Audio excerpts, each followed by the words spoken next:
Gold, trusted gold buyers. మీరు తాకట్టు పెట్టిన బంగారాన్ని విడిపించి ఈ రోజు ఉన్న మార్కెట్. అన్నమయ్య సినిమాకి ఈ పాట వరకు ఒక చిన్న కథ ఉంది. అన్నమయ్య సినిమా మొదలెడుతున్నారు, దాంట్లో 3 పాటలు రాశారండి ఫాదరు. అంటే ఫైనల్గా ఉన్నది మొదలు పెట్టారు. ఇలాగా పాట రాయాలి అన్నమయ్య మీద, టైటిల్ సాంగ్ ఆయన జననం గురించి అని. సరే ఏమిటి కాంటెక్స్ట్ ఏంటి అంటే, నందకం అనే ఖడ్గము అన్నమయ్యగా జన్మించింది అని చెప్పాడు మా ఫాదర్. నేను రాయనన్నాడు. నాకు తెలిసినటువంటి అన్నమయ్య చరిత్రలో నందకం అనే ఖడ్గము లేదు, ఖడ్గము అన్నమయ్యగా పుట్టడము లేదు. నేను ఎప్పుడూ వినలేదు ఆ మాట. ఎంతోమంది పెద్దల డిస్కషన్స్లో పాల్గొన్నాను. వాళ్ళ పెదనాన్నగారే ఆయన రచనలు బయటకు తీసుకొచ్చింది, అన్నమయ్య రచనలు తీసుకొచ్చింది. తెలుగు ప్రజానీకానికి మొట్టమొదటిసారి అన్నమయ్య ఇన్ని వేల కీర్తనలు రాశాడు, ఈ కీర్తనలు ఇలా ఉంటాయని చెప్పింది ప్రభాకర్ శాస్త్రి గారు. ఆయన కూడా నాకు చెప్పలేదు, కాబట్టి నేను ఇలాంటి పాట రాయను, ఎవరు ఇష్టం అన్నాడు. ఇక వీళ్ళకి ఏం చేయాలో తెలియలే. ఎందుకంటే అటువంటి పాట రాయటానికి ఆ రోజుల్లో ఈయనొక్కడే, పెద్దవాళ్ళు లేరు. ఆర్ద్ర గారు లేరు, ఆత్రేయ గారు లేరు, అంతకు ముందు వాళ్ళు లేరు. సో ఈయనొక్కడే రాయాలి. ఇంకా తప్పని పరిస్థితుల్లో వాళ్ళు ఏదో వెతికి భారవి గారు అనుకుంటా ఆయన చెప్తే ఎంత చెప్పినా వినలేదు. 15-20 రోజులు అయిపోయింది, ఆయన ముందుకెళ్ళటలేదు, రావద్దు అంటున్నాడు. భారవి గారు తిరుపతి లైబ్రరీలోనే ఎక్కడో ఒక పుస్తకం పట్టుకుని దాంట్లో మెన్షన్ చేసిన దాన్ని తీసుకొచ్చి ఈయనకి చూపించాడు. ఏమండి ఇలాగా టీటీడీ లైబ్రరీలో వచ్చి పుస్తకం తీసుకొచ్చాను, దీంట్లో దాంట్లో ఫలానా చోట ఉన్నది అని చెప్పి ఆయన చదివి, సరే ఇక తప్పని పరిస్థితుల్లో రాశాడు ఆయన. ఆయనకి ఇష్టం లేదు. ఎందుకండి అని అడిగాను నేను. అంటే ఆయన ఒకటే అన్నాడు, ఖడ్గానికి ఎటువంటి సాహిత్య గోబాళింపు ఉండదు, అది బ్లంట్ ఇన్స్ట్రుమెంట్. అంటే మనిషిని చంపటం కానీ ఒక శిక్షించడం కానీ చేసేటువంటి ఇది, అదే చక్రమైన గదైనా ఉంటుంది కానీ సంగీతంతో సాహిత్యంతో ముడి ఖడ్గానికి లేదు శాస్త్రపరంగా. అందుకని నేను డినై చేశాను ఆయనని.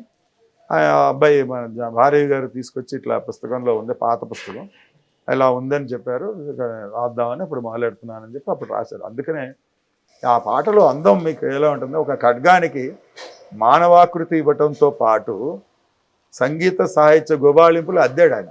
ఆ పాట యొక్క విశిష్టత ఏంటంటే, మీ వర్ణన ఏమిటి, శివుడి దగ్గర నుంచి కైలాసము, తుంబుర నారద మహతీ నినాద అని చెప్పి సప్తర్షులు, అంటే ఎంతో కల్చర్ని ఆ ఇన్స్ట్రుమెంట్కి ఆపాదించుకుంటూ వెళ్ళటమే ఒక పాట. ఆ ట్రావెల్లోనే అద్దాడు.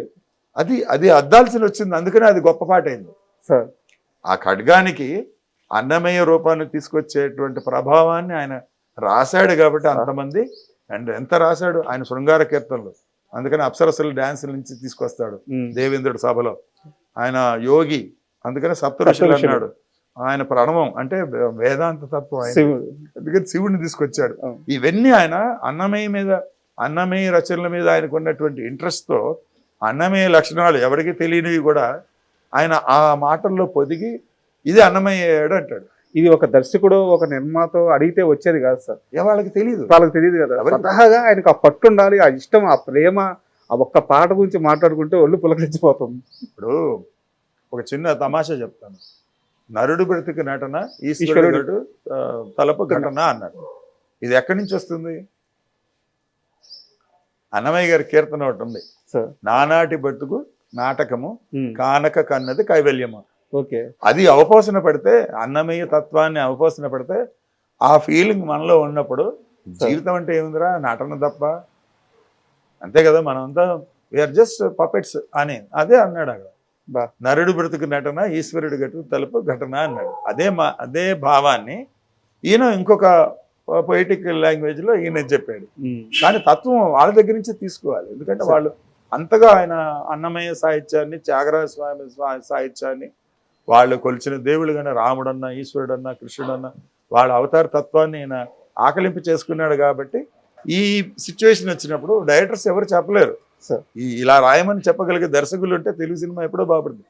ఈ సినిమా నేను ఒకటి కొంచెం హార్ష్గా ఉన్న ఒక మాట చెప్తానండి. అందరూ అనుకుంటారు, దర్శకులు చాలా పండితులు, చాలా గొప్పవాళ్ళు, మేధావులు అని. ఎవరు కాదండి.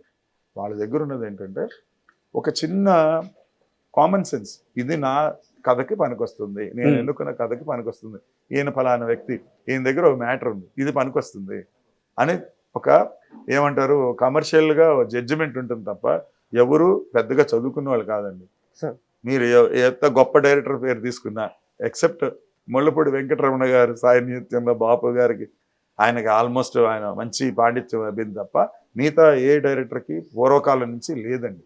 సార్. వీళ్ళు కొంత చదువుకుని రచయితలండి. అందరికంటే గొప్ప ఏంటంటే పింగళ నాగేంద్రరావు గారు కానివ్వండి, మల్లాది రామకృష్ణ శాస్త్రి గారు కానివ్వండి, మీరు ఏ తరంలో చూసుకున్నా. ఇప్పుడు బిఎన్ రెడ్డి గారు ఉన్నారండి, మల్లీశ్వర సినిమాకు ఒక్క సినిమాకే దేవులపల్లి గారి చేత పాట రాయించుకున్నాడు. మిగతా ఆయన సినిమాలు ఎక్కడ దేవులపల్లి గారు ఉండరు. ఎందుకని? ఆ సినిమాకి దేవులపల్లి గారు కరెక్ట్, అందుకని ఆ ఒక్క సినిమాకి ఆయన పాటలు రాశారు. అది పట్టుకోవడమే డైరెక్ట్. మరి బిఎన్ రెడ్డి గారు ఎన్ని 30 సూపర్ హిట్ సినిమాలు తీసినవాడు, మరి దేవులపల్లి గారు నాకు ఇంత పెద్ద హిట్ ఇచ్చాడు కదా, రెండో పాట ఎందుకు ఇవ్వాలి ఇంకో సినిమాలో? ఇది ఈ విజ్ఞత, కమర్షియల్ విజ్ఞత మట్టుకే ఉంటుందండి. తర్వాత ఎన్నుకున్న సబ్జెక్టు మీద 10 మంది రచయితలను తీసుకుని, మన పండితులు మల్లాది గారు కానివ్వండి, ఆరుద్ర గారు లాంటి వారు కానీ తీసుకుని చర్చల్లో కూర్చోబెట్టి వాళ్ళు నేర్చుకునేవాళ్ళు. రామారావు గారికి నేను ఇంకొకటి విషయం దీంట్లో చెప్తాను. ప్రతి రచయిత, పేరున్న రచయితలు ఆ కాలంలో ఒక సంస్థకు కానివ్వండి, ఒక దర్శకుడు కానివ్వండి, ఒక సీనియర్ నటులకు కానీ అటాచ్ అయి ఉండేవాళ్ళు. సార్. అది ఎందాక సాగిందంటే కృష్ణ గారి దాకా సాగిందండి. వాళ్ళ ఆస్థానంలో 2-3 రచయితలు ఉంటారు. వాళ్ళు చెప్పిన మాట వీళ్ళు వింటారు.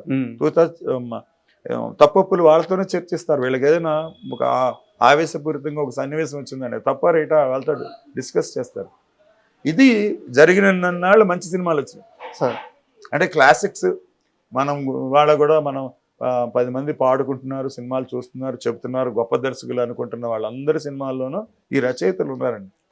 అలాగే ఈ అన్నమయ్య సినిమాకి కూడా 2 రచయితలు ఉన్నారు ఆయన తీయటానికి కారణం. ఒకటి ప్రథమ కారణం, అన్నమయ్య సినిమాని 2-3 తీయాలనుకున్నారు. ఆత్రేయ గారు తీయాలని స్క్రిప్ట్ వేసుకున్నాడు, జంధ్యాల గారు తీయాలని, పాటలు కూడా 24 పాటలు రికార్డ్ చేశాడు ఆయన ఒక కాలంలో, కానీ కుదరలేదు. మరి ఆయనకి రాసింది అది ఎలా వచ్చిందంటే, 1 సంవత్సరం పాటు పాపం రాఘవేంద్రరావు గారికి కోరి అన్నమయ్య సినిమా తీస్తే మీరు ఫర్ ఎవర్ నిలబడతారని చెప్పినటువంటి జొన్నవిత్తుల రామలింగేశ్వరరావు గారు ఆయన ప్రధాన ప్రేరకుడు. అది అయిన తర్వాత ఆయన తీసుకెళ్లి మన జేకే భారవి గారిని పరిచయం చేసి ఆయన దగ్గర స్క్రిప్ట్ ఉంది అని చెప్పి అట్లా ఆ కలయిక జరిగిందండి. ప్రతి గొప్ప సినిమా వెనకాల ఒక ప్రధానంగా ఒక రచయిత ఉంటాడండి. అంటే మీరు అవార్డ్స్ పరంగా కానివ్వండి, గొప్ప సినిమా అంటే డబ్బులు వచ్చింది కాదండి, పేరు వచ్చింది. మీ మదర్ లాగా మీ పెద్దవాళ్ళు కానీ ఇంకోళ్ళు ఇంట్లో పెద్దవాళ్ళు కానీ మెచ్చుకున్న సినిమా ఏదైనా ఉందంటే దాని వెనకాల ప్రథమ కారణం ఒక రచయిత ఉంటాడు. ఇది నేను మీరు ఇచ్చినటువంటి అవకాశం ద్వారా చెప్పాలనుకున్నది. మీరు క్యాలిక్యులేట్ చేసుకుంటే ఎవరైనా ఈ కార్యక్రమం చూసేవాళ్ళు రామారావు గారి వెనకాల మన కొండవీటి వెంకట కవులు ఉన్నారు, అవును, కృష్ణ గారి వెనకాల మహారథి గారు ఉన్నారు, దాసనారాయణరావు గారి దగ్గర పాలగుమి పద్మరాజు గారు ఉన్నారు, నేషనల్ అవార్డు సాహిత్య పీఠాన్ని తెచ్చి ఉన్నటువంటి మహానుభావుడు. అలాగే విశ్వనాథ్ గారి దగ్గర సముద్రాల జూనియర్ గారు, గొల్లపూడి మారుతీరావు గారు లాంటి, నారాయణ రెడ్డి గారు లాంటి పండితులు ఉన్నారు. బాపు గారి దగ్గర ముళ్ళపూడి వెంకటరమణ గారు, ఆరుద్ర గారు ఆయన ఆస్థాన విద్వాంసులు బాపు గారికి. ఆయన వదిలిపెట్టి పాట ఎవరు. కానీ మా ఫాదర్ వచ్చిన తర్వాత ఎంత నమ్మకం చూడండి, సాన్నిహిత్య బలం అంటారు. ఒక రచనా బలాన్ని జడ్జి చేయటం అంటే, మీరు భక్త కనప సినిమా మీరు ఏదో టైంలో చూసి ఉండొచ్చు, లేదా పాటలన్నా చూసి ఉండొచ్చు.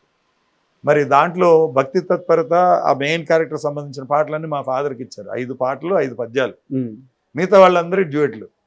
మరి ఆయన నమ్ముకున్న ఆస్థాన విద్వాంసుడు ఆరుద్ర గారికి డ్యూయట్లే, నారాయణ రెడ్డి గారికి డ్యూయట్లే. మా ఫాదర్ ఒక్కడే ఆ సినిమా కథకి సంబంధించిన పాటలు రాసింది. మరి ఫస్ట్ సినిమా అది, వాళ్ళిద్దరు కాంబినేషన్.